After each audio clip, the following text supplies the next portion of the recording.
this is. Anyone know what this is a picture of? Mount Everest, the highest point on Earth.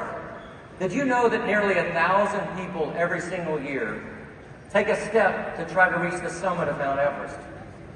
And in the past 72 years, only a little over 7,000 people have ever reached the summit of Mount Everest.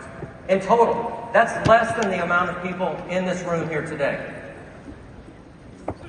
In 1953, two men reached Everest for the first time on record.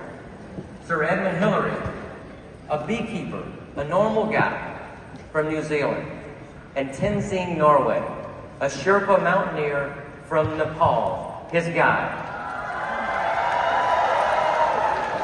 Now, speaking of Nepal, do we have anybody in the audience that speaks Nepali? Anybody here from Nepal?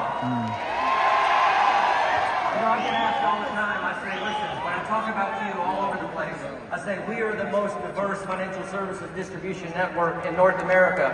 And they say, Todd, how is that true? I would just say, come to the Convention of Champions and meet 400 people here from Nepal that are in this arena today. You know, Hillary and Norgay were part of a larger expedition group. Hillary was not a mountain climber by trade, but he just had this burning desire to do something special. He wanted to be remembered, and he trained. He learned the art of mountain climbing. They say he was a sleeves rolled up, get things done kind of guy.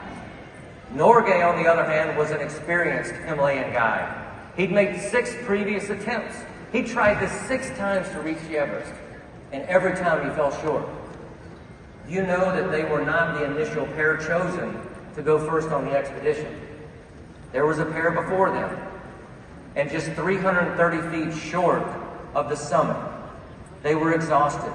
They said they couldn't take another step toward a dream that they had to be the first in their family to accomplish something special. One of them later said that the biggest regret in their life was not continuing to take one more step and be the first to reach the summit. Then, you got Hillary and Norgay. Despite setbacks, fear, failure, they kept climbing.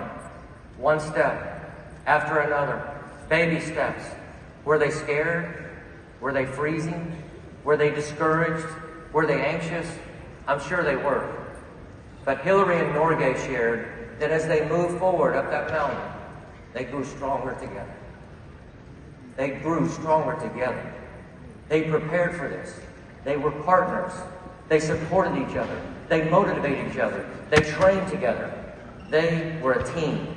I have a question for you in the audience. Does anybody here believe that great partnerships and great teams allow you to do more than what you can do by yourself that you ever imagined? Yeah. Do you know that just 3 days after those first 2 people said they couldn't take another step, Hillary and Norgay reached the summit? Winners simply do what others won't. Winners simply come to places like this to change their lives, and others just make fun of it. Others say, oh, I don't know if I can do that. You showed up. You're here. The steps that they took 72 years ago made a tremendous impact on mountaineering and the Nepali community in general.